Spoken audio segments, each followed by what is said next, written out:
The cardio you should be doing based off of your body fat percentage. I have been 30% plus body fat multiple times in my life, and I have gotten to single digit over and over again with the overall goal to finally become a professional natural bodybuilder. And I'm gonna show you guys how to do this in 4 simple steps. So that goal that I had of becoming a professional natural bodybuilder, I achieved that. I've been a men's physique champ, and this is me this year winning my pro card, and I've been a lifetime natural. And why I'm saying this is because as a natural bodybuilder, your goal is to be able to build as much muscle, if not maintain your muscle mass, and lose as much fat as possible, right? And here I am against all the other natural bodybuilders in different categories, an amazing feat. But also, to give you a little bit more context, I am also a scientist. I graduated the top 200 university, and I understand the body at a molecular level. I graduated majoring in biochemistry and microbiology. I am also a medical doctor. So all the culmination of my decades and decades of research and my own personal experience applying the science to my own body, I am going to show you guys how to be able to transform your physique. And the techniques that I'm going to show you here in this video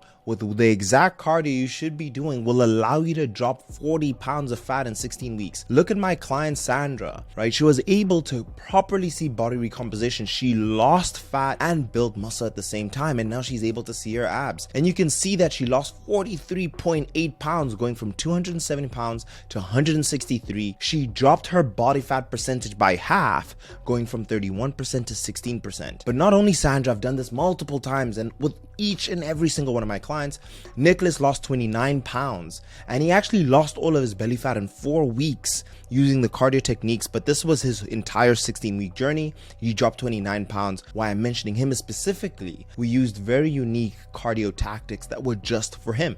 The same applies to Shannon. Now, Shannon wasn't particularly overweight, but she wanted to be able to maintain her lean muscle tissue and just lose that last little bit of fat, which can be challenging for women, but we did so easily for Shannon, and she hit her goal. And I will be showing you all the things you should also avoid. So here you guys are seeing pictures of me, and if you look closely, this is me doing cardio 7 years ago, right? And I'm doing high intensity interval training, which was extremely painful on my joints. And 2 years ago, I did each and every single high intensity interval training cardio that you can think of, and I understand all the benefits and all the risks. And when I was trying to do these cardios in my 2021 show, I realized all the pitfalls that I'm going to share with you in this video. So by the end of this video, you're also going to know which cardio to avoid, right? The 10 years of experience I have, I'm going to avoid you all of that pain in this video. And you're going to know exactly what to do so you can get results just like my clients did, so you guys can also achieve the same level of results, right? And again, I've made mistakes in each and every single one of these preps: 2018, 2019, 2020, 2021, and 2022. Each and every single year, as you can see, my physique got better. I maintained more muscle tissue and I lost fat, but I made mistakes each and every single time. And now when I became a professional natural bodybuilder, I knew exactly what I needed to do, and it was nothing short of perfect. So in this video, I'm going to show you what is the perfect cardio routine for you to do based off of your body fat percentage. 4 simple steps, and I'm going to show you depending on where you are according to your body fat percentage. Let me know if you guys enjoyed this more education based type content where I'm giving you guys slides and explaining through it. Leave the video a like and share with a friend. Let me know in the comments if you guys want more of these, and I'll be happy to make them. But let's go on into the next page. Now, you're seeing on the screen that cardio is a waste of time. Let me explain why, right?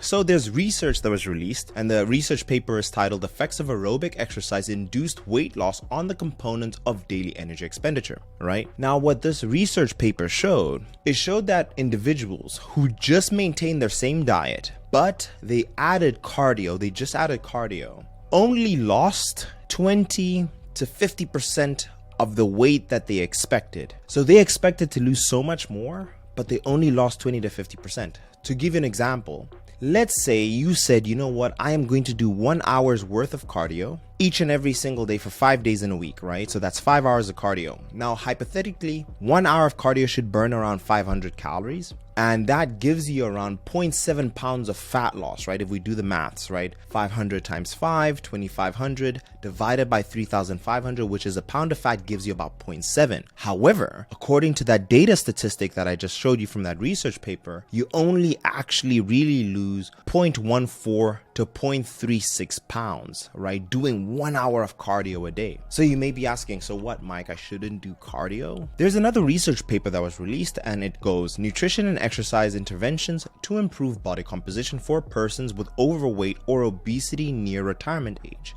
It's a systemic review, which means it's a bunch of different studies that were put together and a network meta-analyses of randomized controlled trials. This is what we consider the holy grail of research papers, right? What did they find? They tested different interventions and what saw the best results, right? So here you can see the people overall lost weight, right? People who didn't lose weight would be here at 0. So you see no interventions, there's no data, obviously. When they did aerobic training, when they just did aerobic training, it was actually the least amount of weight lost. When they did the 5-2 diet, so I'm assuming that they fasted for 2 days and they ate a normal diet, right? They saw some weight loss. You see just doing resistance training. But what I want you to notice is that all the lesser results came from just doing the aerobic training or the resistance training. But what we saw, the people who got the best results in this group, this systemic meta-analyses, the researchers of the research, the holy grail of researches, it found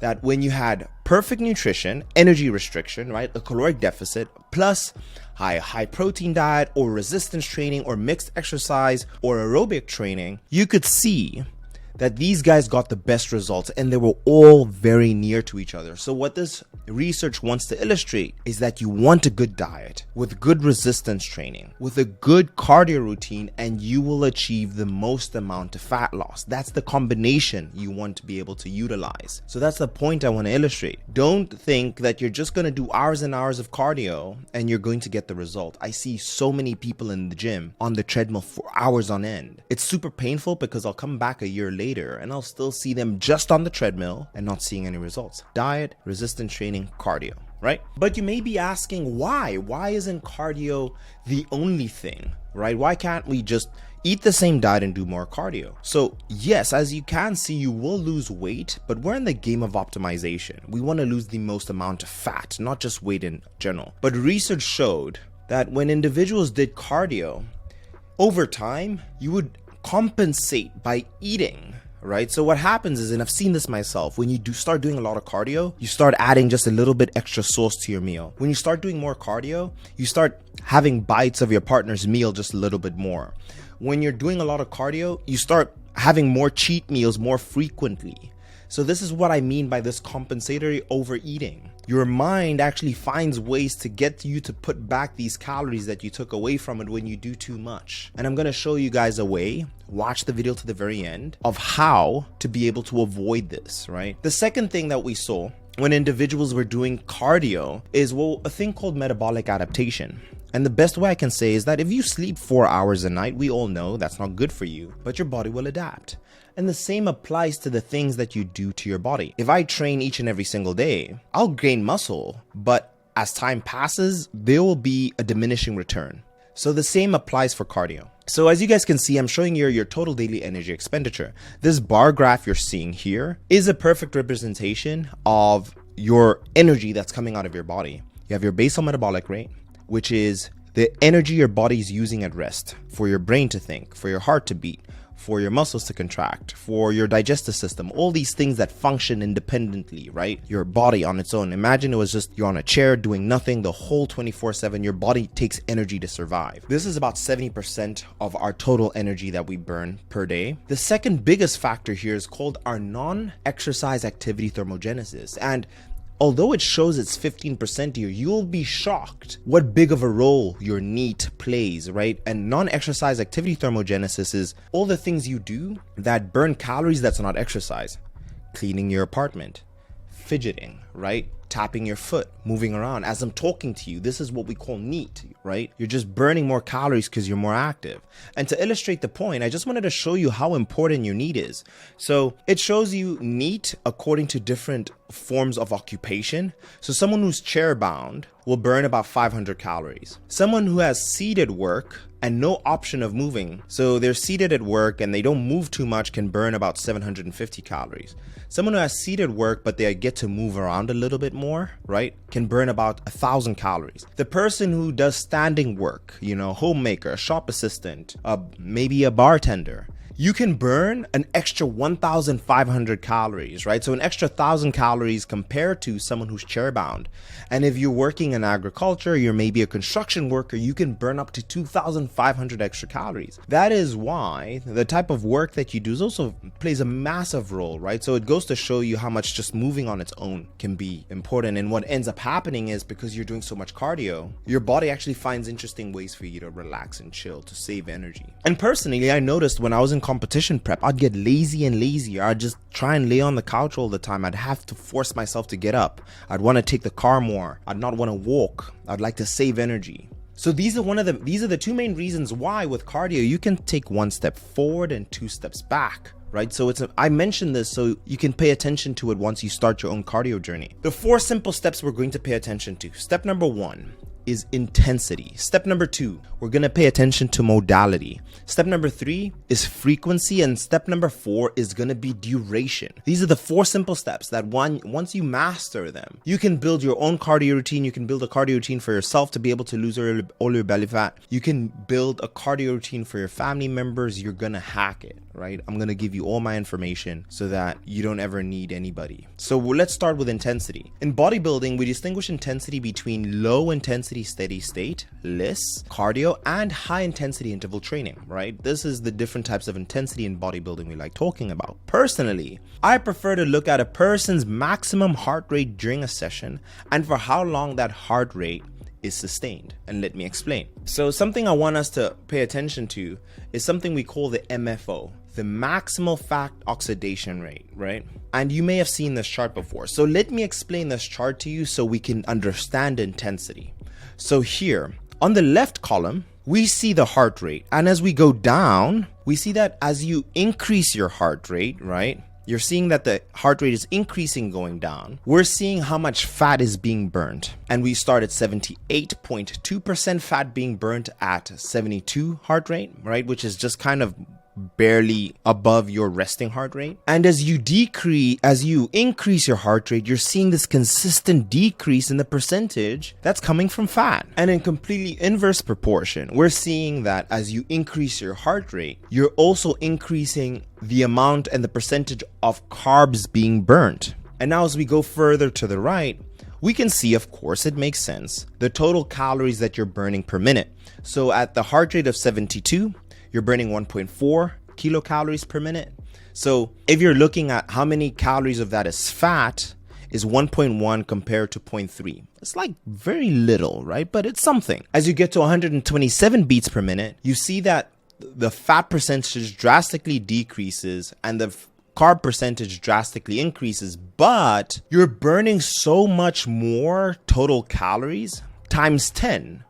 From 1.4, almost times 10, from 1.4 to 11.5. But this is what I find interesting, is that you go from a 1.1 total calories of fat burn to 4.7. I'll take that, right? For increasing my heart rate slightly to 1.1 to 4.7, that's a win. And you go from 0.3 carbs per minute to 6.8.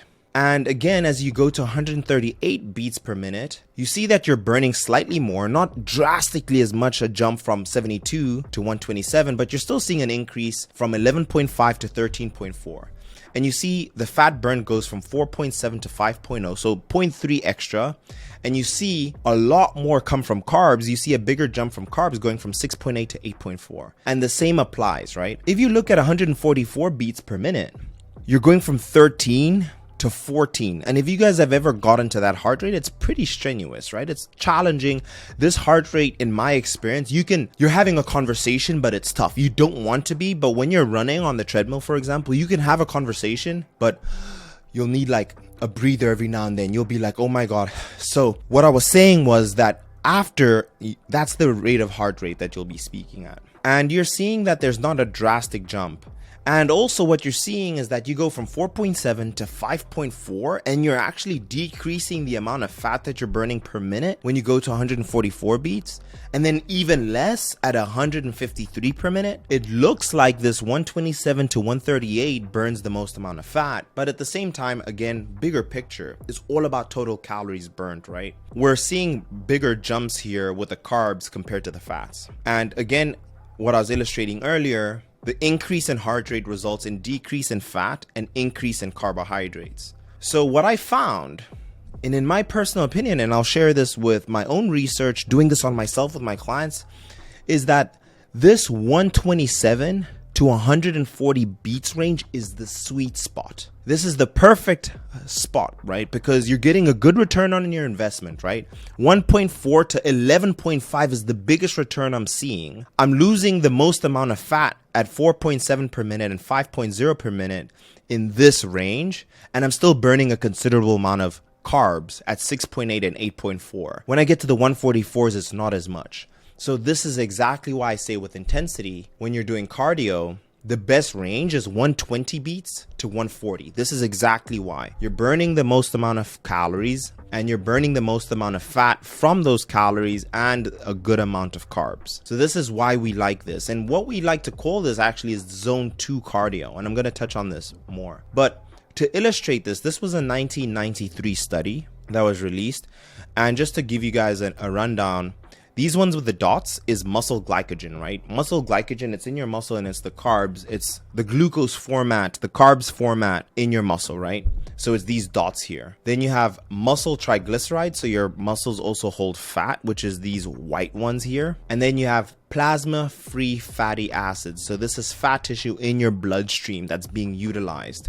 And VO2 max is described as the maximum amount of oxygen, right, that is being used. So if you think about it, VO2 max, it's volume, oxygen max, the maximal amount of oxygen that you're using. So we talk about this in percentages. Think about it. 25%, you're using 25% of your lungs. It's like this, you know, I can talk normally. When you're at 65, you're jogging, right? You're at that mid intensity. And 85% is when you're using all of your lung capacity, right? That's why you see when the runners are running, they have this mask over them. They're determining your VO2 max. So obviously, as you're using more of your lungs, it's higher intensity, right? So you can see that when you're at 25%, right, where you're about walking, this muscle plasma-free fatty acids, this fat is actually the biggest box, as you can tell. Compare this dashed box to the one at 65, it's smaller, and this one here at 85, it gets smaller. And it's exactly what this thing here represents. It's exactly the same. The box keeps on getting smaller as you increase, right? And as you can see, the higher you go in VO2 max, the higher intensity, your body's using glycogen much more. And it makes sense, right? Glycogen and glucose is your body's number 1 energy source. It's the main substrate for the body. And we want to use the quickest one. The way I like thinking about it is the gasoline in your car is carbs. And when you're going really fast, your body's going to use your combustion engine. But when you're just cruising in town, your body's going to use the electric engine. And that's your fat. So again, like I mentioned, we want to be in zone 2 cardio. And zone 2 cardio is defined as being 60 to 70% of your maximum heart rate, right? So if your maximum heart rate is 200 beats per minute, you want to calculate what 60% of that is, which is usually about 120 beats per minute, right? And more. Right? So we want to be in this zone 2 cardio. If you use the Apple Watch, you'll actually see, if you use an Apple Watch when you're doing cardio, it actually shows you what zone you're in. So I always tell my clients to be in zone 2. So step 2, modality. What mode are we using? So what type or mode of cardio will you be using during your session, right? And an example of different modes is swimming, hiking, elliptical, the Stairmaster, boxing. These are all cardios I do that I love. The scientific literature finds that higher impact cardio is more likely to interfere with muscle building goals. So research has shown again and again and again, when the impact of the cardio is too much, so when you're banging against your body and your joints, It affects your muscle building ability. It hurts you. It takes longer to recover. It is never beneficial when you're doing high intensity cardio. This is exactly why you see basketball players, when they've played a game, they get off the court and they immediately are icing their knees because they're trying to recover from all that impact of jumping up and jumping down and running up the court and running down the court. Lower impact on your musculoskeletal system and nervous system so as to reduce interference with weight training. So again, we want to maintain as much muscle as possible. We have seen that the lowest impact cardio to be the best, to not interfere with this, right? And to build and maintain muscle and lose fat, the best cardio is the one that has minimal physical impact and increases your heart rate. So these are my top 5 in no particular order. The elliptical machine, because you're just gliding. Incline walking, Stairmaster, swimming, cycling, and rowing. These are my top 5 cardios. And you guys are seeing me here. I'm walking. You guys, I don't use bike as often, but an assault bike is also low impact and it can get your heart rate up there. With the incline, I'm going to show you guys what setting. So watch till the very end. I'm going to show you guys what setting of cardio we want to talk. And then you guys see that I love walking. 3, frequency. In very short, how often? How many times per week will you be practicing aerobic training? With informal cardio, and I'll talk about this in more detail, every day. Informal cardio every day. Formal cardio is 0 to 7 sessions depending on someone's individual goals, right? And we'll discuss this in more detail. But I'll talk about what informal and formal cardio is. Step 4, duration. How long, right? So informal cardio is just walking. It's being able to accumulate steps throughout the day. When you wake up, cleaning your apartment, going to the gym, nothing, just walking in general, right? You're not doing a specific machine. And in complete opposite, we have a thing called formal cardio. Formal cardio has a duration.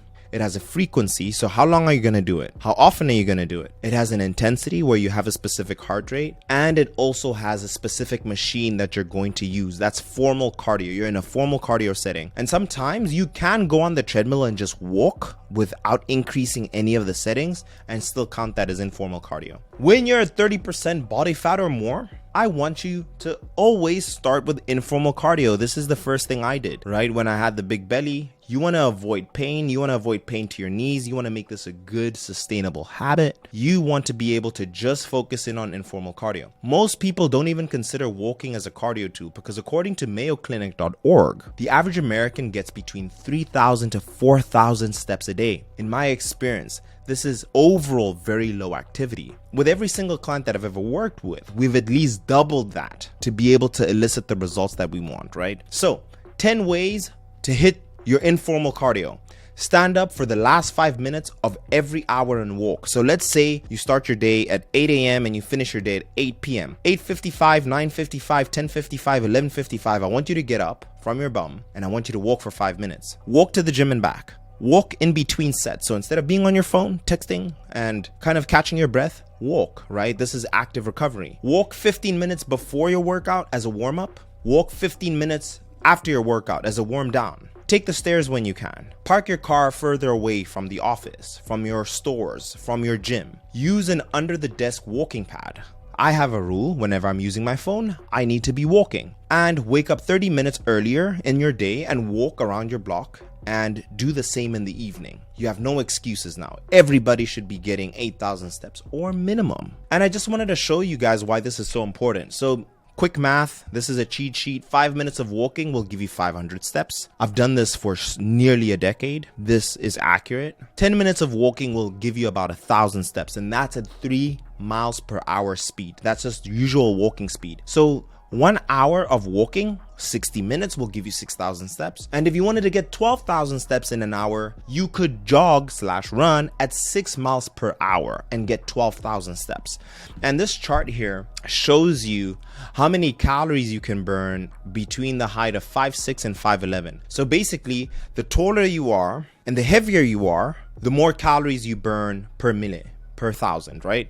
So for someone at most of the people that are here are like 120 pounds. So at 10,000 steps, you burn 300 calories at 100 pounds, 345 at 120 pounds, 395 at 140 pounds, at 160 pounds, 445, and at 180 pounds, you're burning 495 calories for 10,000 steps, right? So that increases the heavier you are. And if you increase your steps by 1,000, you're burning an extra 50 calories roughly, right? Every 10 minutes, roughly. This is a nice little cheat sheet for you. Now, I want to talk about my client Shannon that I mentioned earlier. Look what she has to say about walking and the results she got with us. You can get at least 10,000 steps a day, every day, without fail.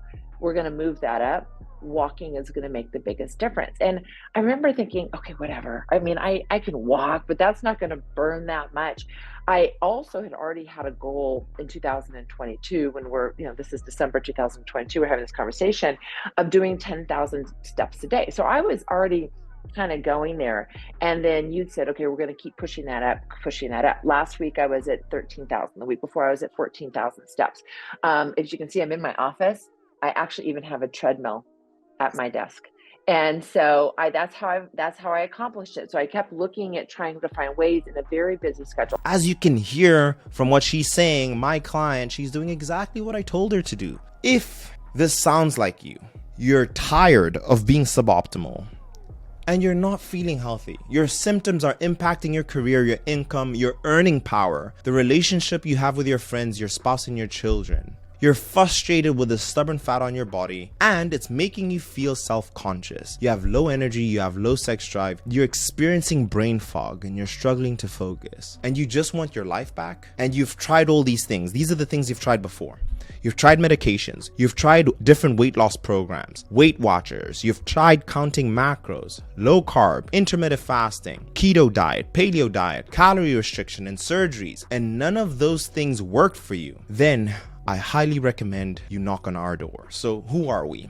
At Sculpt by Science, we consider ourselves the fixers, or we are the people that you break glass in case of emergency. All the things that I mentioned before, we fix, and we guarantee the result. We are a team of medical professionals, and the system that I utilize that has gotten each and every single client of mine results, we have a 99% success rate. It is called a DNA sequence. It stands for diagnosis, nucleus, and application. If you go through the process that we build out for you that is completely bespoke, you will be able to achieve the results you desire and fix all those things that I just described if that is you. These are the people that we get 99% success rate with. Business owners, medical doctors, or any doctor. People in tech. We have music consultants, influencers, pro athletes, and managers. These are the people over the last 4 years who've been an amazing fit for our company and have been able to take advantage of what we have to offer. They are also at 35 years age and higher. If you're slightly less, give a try and do apply.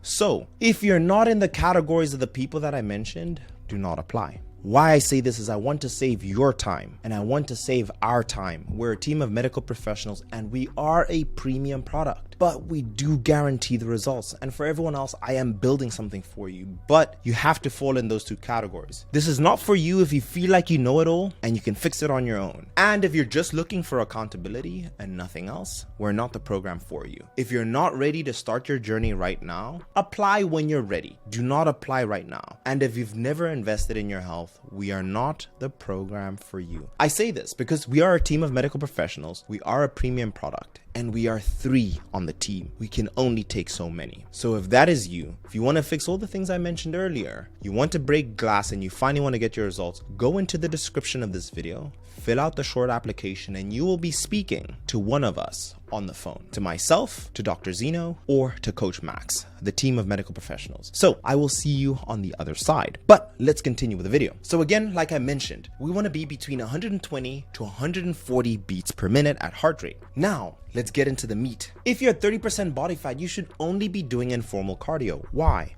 Number 1, you want to be able to manage the wear and tear on your body. If you're doing anything more strenuous, the sustainability of that particular approach is very, very low. It won't be sustainable. And you also want to be able to slowly integrate this into your day-to-day life. And what I've seen with all my clients who've lost, 40, 50, 60 pounds, we needed to introduce a modality that was sustainable that they could do for the rest of their life. So we just start with 8,000 steps. If you can do more, go for it. But start at 8,000. And each and every single week, increase that by 500. So week 2, 8,500. Week 3, 9,000. Week 4, 9,500. Week 5, 10,000. And we just increase our steps by 500. And make sure that each and every single day, you do not have one day under that particular goal. Make sure that you're disciplined and you hit that number, or you have more. So that's if you're 30% and above, for all the reasons that I mentioned: sustainability, wear and tear on your body, and for this to become a lifestyle. This will be great for you cardiovascularly. And not only will you be able to lose fat and feel much better, but this is great for your overall cardiovascular health. You'll be able to vascularize your body more. You'll be able to think clearly. Your depression, if you're suffering from it, will improve. And as I'm showing you guys here, with individuals at the 200-pound mark, at 8,000 steps, you're burning 400 calories, and at 9,446. So we're burning almost close to a pound a week, according to mathematics, when we're walking 8,000 steps and more when you're 200 pounds, right? And use this chart if you kind of want to determine where you want to start. So this is why we start with 8,000. I found this to be the most sustainable from the research I've seen. Bodybuilders, the most shredded people you ever see, they just walk. That's all they do. So you at 30%, please just walk. Now, if you're between 29% and 20%, we want to include informal cardio and formal. So with informal cardio, because you're in a fitter category and your body can deal with the wear and tear, we started 8,000, and for the next 10 weeks, we increase that by 1,000 steps. That will help you burn more weight. What this also does, guys, remember when I showed you NEAT earlier? This makes sure that you're maintaining a high level of NEAT by walking, right? Because you're walking more. So this is why informal cardio is so important. However, we also want to introduce formal cardio, which will, in short, allow you to burn more fat, right, in time. So when you get to week 4, 3 sessions of 15 minutes, and I'm going to tell you guys the cardio settings we want. In week 5, 4 by 15. Week 6, 4 by 20. As you can see, I'm increasing the frequency and duration. And you guys can screenshot this. By week 10, we're at 5 sessions at 30 minutes. From 29 to 20% body fat. And these are the treadmill settings: 3 miles per hour, 6 kilometers per hour. And incline, the machines, usually the treadmill is 0% at flat, and the max is 15%. On techno gyms, on Nordic tracks, it gets as high as 15%. So in my experience, especially at 29 to 20%, I like to get to the lower range of that zone 2, which is 120 beats per minute on average. So when I get on the treadmill, minute 1, I'll put it directly to 3, and then I'll give it 2 minutes and I'll check my heart rate. And then I'll bring it every minute up by 1% until I get to 120 beats. If you want to get to 120 quickly, you can immediately go to 7%, but within this range, 3 to 7%, it may be different for you depending on your own experience and where you are. Now, if you're in that 20% to 11% body fat range, informal cardio remains the same. You want to increase this week by week, but we increase the amount of formal cardio. So I've read many different books, and 5 sessions of formal cardio a week is the general max that people like. In my experience, if you're a busy professional, there will be times that you make mistakes in a week, right? Maybe you overeat, you go out for dinner, you're having a cheat meal. Usually an extra session of cardio can be that little bit of wiggle room that you need in case you make a mistake. So the max that I go to here is 6 sessions at 45 minutes. And again, I'm using a treadmill on incline. I'm using a Stairmaster. I'm using an elliptical. You're more than welcome to also use different cardio tools. Maybe, let's say you get to 30 minutes, you want to use 15 minutes on an incline treadmill and 15 minutes on a Stairmaster. And actually, when I was doing competition prep, I would also just break up my cardio sessions. I would do, if I'm doing an hour, I would do 30 minutes in the morning and 30 minutes in the evening. You're more than welcome to do this as well, right? So it just depends on your lifestyle and where you want to integrate it. But in reality, we'd have to get as high as 6 sessions at 45 minutes. Treadmill settings. We would go to 3% to 10% at max. Then you want to have an average heart rate of 130 beats per minute. So you want your heart rate to be hovering around there, right? And if you have an Apple Watch or any form of smart tracker, it will track this for you. We want to get to as high as 10%. Now, when we're getting to 10% body fat and less, as you can see, we get as high as 6 sessions, 60 minutes. Personally, guys, I've gone as 7 sessions, 60 minutes. And in my experience, this all depends with this, how far you want to go. When you're at that 20% range, it's usually about just doing more of the same thing that worked so you can burn more fat, right?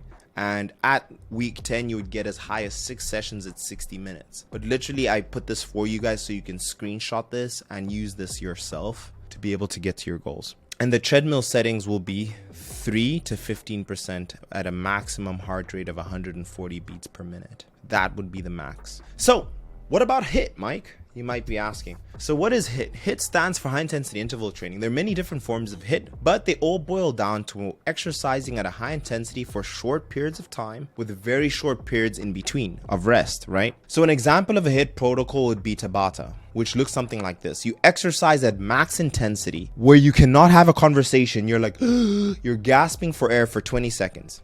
You rest for 10 seconds. And then you repeat the cycle 8 times for a total of 4 minutes. This is an example of HIIT, right?